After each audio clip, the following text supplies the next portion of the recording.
Assalamualaikum warahmatullahi wabarakatuh. Bismillahirrahmanirrahim. Alhamdulillahirabbil alamin. Assalatu wassalamu ala sayyidina Muhammadin wa ala alihi wa sahbihi ajma'in. Amma ba'd. Hari ini umat Islam akan merayakan hari raya Idul Fitri 1 Syawal 1443 Hijriah dengan sholat di pagi harinya. Apa dalil serta hukum sholat di hari raya?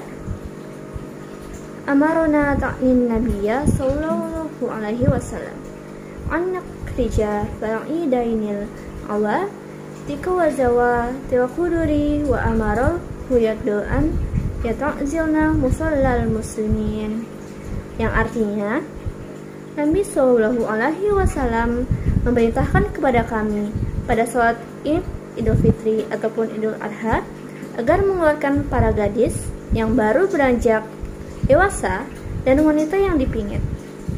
Begitu pula wanita yang sedang haid. Namun beliau memerintahkan pada wanita yang sedang haid untuk menjauhi tempat sholat. Hadis riwayat Muslim. Allah Subhanahu wa ta'ala memberi pahala umat muslim lewat berbagai pintu, termasuk amalan-amalan yang sunnah.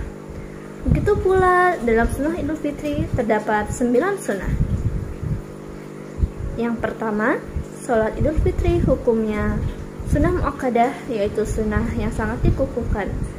Bahkan sebagian pendapat menyatakan fardu kifayah atau kewajiban kolektif. Salah satu dalil kesunahannya adalah firman Allah dalam surat Al-Kautsar, "Fasholli lirabbika wanhar." Maka sholatlah kepada Tuhanmu dan berkurbanlah. Yang kedua, mandi, sunnah bagi siapapun, laki-laki ataupun perempuan. Bahkan wanita yang tengah haid atau nifas bisa melakukan mandi Idul Fitri. Kesunahan ini juga berlaku bagi yang tidak menghadiri sholat Idul Fitri, seperti orang yang sakit. Waktu mandi ini dimulai sejak tengah malam Idul Fitri sampai tenggelamnya matahari di keesokan harinya. Tapi lebih utama dilakukan setelah terbit fajar. Dan yang ketiga, menghidupi malam Idul Fitri dengan ibadah. Dianjurkan menghidupi malam hari raya dengan sholat, membaca sholawat, membaca Al-Quran, membaca kitab, dan bentuk ibadah lainnya. Anjuran ini berdasarkan hadis Nabi, "Man ahya lailakal idi lam yamut qalbuhu yauma tamutul qulubu," yang artinya, barang siapa menghidupi 2 malam hari raya, hatinya tidak mati di hari matinya beberapa hati. Hadis riwayat Al-Daruqutni. Yang keempat, memperbanyak bacaan takbir. Salah satu syiar yang identik dengan Idul Fitri adalah kumandang takbirnya. Anjuran ini memperbanyak takbir berdasarkan firman Allah, "Walitukmilul iddata walitukabirullah." Dan sebutkanlah bilangan Ramadan dan bertakbirlah kalian kepada Allah. Quran surat Al-Baqarah ayat 185. Ada 2 jenis takbir Idul Fitri. Yang pertama, muqayyad atau dibatasi, yaitu takbir yang dilakukan setelah sholat baik fardu ataupun sunnah. Setiap selesai sholat dianjurkan untuk membaca takbir. Yang kedua, mursal atau dibebaskan, yaitu takbir yang tidak dibatasi setelah sholat. Bisa dilakukan di setiap kondisi. Takbir Idul Fitri bisa dikumandangkan di mana saja, maupun di rumah, jalan, masjid, pasar, atau tempat yang lainnya. Yang kelima, makan sebelum berangkat sholat Idul Fitri. Anjuran ini berbeda dengan sholat Idul Adha yang disunahkan makan setelahnya. Hal tersebut karena mengikuti sunnah Nabi. Lebih utama yang dimakan adalah kurma dalam hitungan ganjil. Bisa 1 butir, 3 butir, 5 butir, dan seterusnya. Makruh hukumnya meninggalkan anjuran makan ini. Sebagaimana dikutip Al-Imam Al-Nawawi dari kitab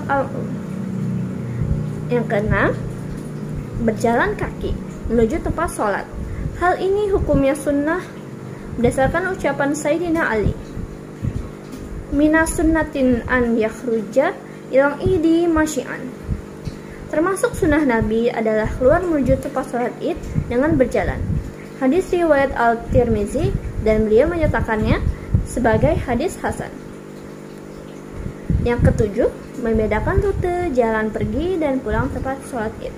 Berdasarkan hadis riwayat Al-Bukhari, rute perjalanan pulang dan pergi ke tempat sholat id hendaknya berbeda. Dianjurkan rute keberangkatan lebih panjang daripada jalan pulang. Di antara hikmahnya adalah agar memperbanyak pahala menuju tempat ibadah. Anjuran ini juga berlaku saat perjalanan haji, membesuk orang sakit, dan ibadah lainnya. Dan yang kedelapan, berhias. Idul Fitri adalah waktunya berhias dan berpenampilan sebaik mungkin untuk menampakkan kebahagiaan di hari yang berkah itu. Berhias bisa dilakukan dengan membersihkan badan, memotong kuku, memakai wewangian, dan pakaian yang terbaik. Kesunahan ini berlaku bagi siapapun, meski bagi orang yang tidak turut hadir di pelaksanaan sholat Idul Fitri. Khusus bagi perempuan, anjuran berhias tetap harus memperhatikan batas-batas syariat, seperti tidak membuka aurat, tidak mempertontonkan penampilan yang memikat laki-laki lain yang bukan mahramnya, dan lain sebagainya. Dan yang terakhir, ke-9, tahniyah atau memberi ucapan selamat. Hari raya adalah hari yang penuh dengan kegembiraan. Karena itu dianjurkan untuk saling memberi selamat atas kebahagiaan yang diraih saat hari raya. Saya Cinta Azia Zafira Taufik dari 11 MIPA 1 dan SMA Lab School Canada mengucapkan Selamat Hari Raya Idul Fitri 1443 Hijriah. Minal aidin wal faizin. Mohon maaf lahir dan batin. Wassalamualaikum warahmatullahi wabarakatuh.